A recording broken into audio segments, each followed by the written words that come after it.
अब हम बात करेंगे सल्तनत काल के बारे में। तो सल्तनत काल कब से कब तक चलता है? 1206 से लेकर 1526 ईस्वी तक चलता है। सल्तनत काल में सबसे पहला वंश आता है गुलाम वंश, जिसे मामलुक वंश भी कहा जाता है, जो कि 1206 से लेकर 1290 ईस्वी तक चला। गुलाम वंश की स्थापना किसने की थी? कुतुबुद्दीन ऐबक ने की थी। अब कुतुबुद्दीन ऐबक की मानते हो तो इसे भारत में गुलाम वंश का संस्थापक, भारत में मुस्लिम वंश का संस्थापक माना जाता है। कुतुबुद्दीन ऐबक का टाइम पीरियड रहा 1206 से लेकर 1210 ईस्वी तक। ठीक है, इसकी मात्र उसने लाख बख्श, पील बख्श, कुरान खां और हातिम द्वितीय की उपाधियां धारण की थी। ठीक है, इसने शेख कुतुबुद्दीन बख्तियार खाकी के नाम पर दिल्ली में कुव्वत और इस्लाम मस्जिद का निर्माण करवाया और अजमेर में 2.5 दिन का झोपड़ा नामक मस्जिद का निर्माण भी यह करवाता है। ठीक है, और इसने शेख कुतुबुद्दीन बख्तियार काकी के नाम पर ही दिल्ली में कुतुब मीनार का निर्माण करवाया, लेकिन ये इसकी एक मंजिला ही बनवा पाता है। लाहौर में चोगम खेलते वक्त घोड़े से गिरकर इसकी क्या हो जाती है? मृत्यु हो जाती है। लाहौर में इसी दफनाएगा। ठीक है, फिर इसके बाद अगला शासक बनता है, अगला सुल्तान बनता है आराम शाह।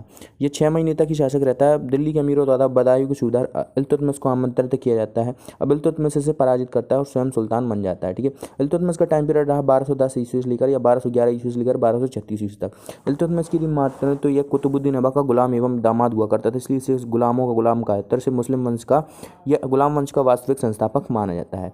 अब इल्तुतमिश की मात्र तो इसके शासनकाल में देखो 1221 ईस्वी में क्या होता है कि मंगोल नेता चंगेज खान ईरान के ख्वारिज़मी वंश पर आक्रमण कर देता है, जिससे वहाँ के शासक जलालुद्दीन मंगोलानी वहाँ से भागकर दिल्ली पहुँचता है इससे सहायता मांगने, लेकिन यह इसकी सहायता करने से मना कर देता है। ठीक है, 1226 ईस्वी में यह रणथंभौर पर आक्रमण करता है और रणथंभौर पर अपना अधिकार कर लेता है। 1229 ईस्वी में बंगाल का सूबेदार अली मर्दान विद्रोह कर देता है। इसे दबाने के लिए अपने पुत्र महमूद को भेजता है, लेकिन महमूद की इसमें मृत्यु हो जाती है तो उसे गहरा सदमा लगता है। तो महमूद की याद में यह भारत का पहला मकबरा दिल्ली की सुल्तानगढ़ी में बनवाता है। ठीक है, भारत का पहला मकबरा। और 1229 ईस्वी के टाइम पीरियड में ही बगदाद के खलीफा द्वारा इसे सुल्तान पद की उपाधि, वैधानिक उपाधि दी जाती है। तो सुल्तान पद की वैधानिक उपाधि धारण करने वाला पहला शासक कौन था? इल्तुतमिश था, और खिलात वस्त्र भेंट किए जाते हैं।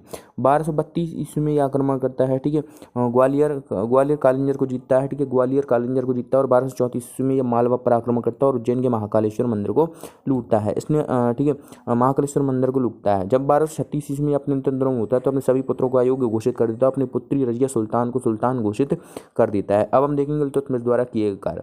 इल्तुतमिश की मात्रा तो यह एक इलबरी तुर्क हुआ करता था। ठीक है, ये इलबरी तुर्क हुआ करता था। उसने अपनी राजधानी लाहौर से हटाकर दिल्ली में स्थापित की थी। ठीक है, इल्तुतमिश ने 40 तुर्क सरदारों का एक समूह भी बनाया जिसे तुर्कान चेहलगानी कहा जाता था। ठीक है, इल्तुतमिश सबसे पहले 10 अरबी सिक्के जारी किए। इसने तांबे का एक सिक्का चलाया जिसे टका कहा गया, और सॉरी चांदी का एक सिक्का चलाया जिसे टका कहा गया, और तांबे का एक सिक्का चलाया जिसे जीतल कहा जाता था। ठीक है, इसने इक्तादारी प्रथा प्रारंभ की और अपने साम्राज्य को कई इक्तों में इसने विभाजित किया था। इसने कुतुब मीनार का निर्माण पूर्ण करवाया और इसे 4 मंजिला बनवा देता है। इसके अलावा इसने बदायूं में हौज शमशी तालाब एवं हौज शमशी मस्जिद का निर्माण करवाया, जिसे इल्तुतमिश की जामा मस्जिद कहा जाता है।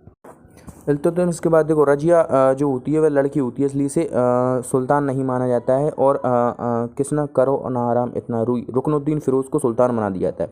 रुकनुद्दीन फिरोज के शासनकाल में इसकी माँ 7 तुर्कान छाई रहती है। जब ये बंगाल में कहीं विद्रोह को दबाने के लिए गया हुआ होता है तब रजिया लाल बस पहनकर दरबार में पहुंच जाती है और इंसाफ की मांग करती हैं।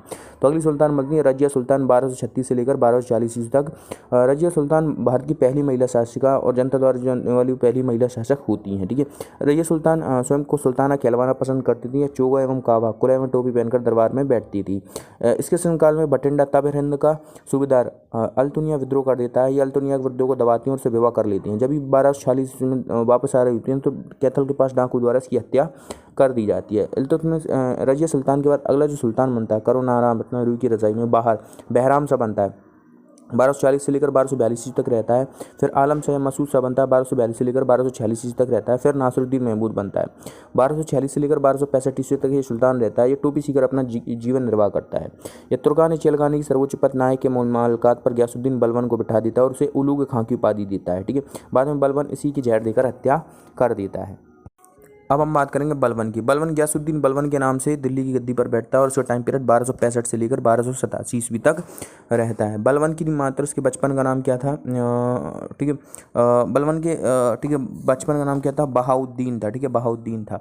इसने तुर्कान चेलगानी का विनाश कर दिया। ठीक है, इसने लोहे में विरक्ति की नीति अपनाई।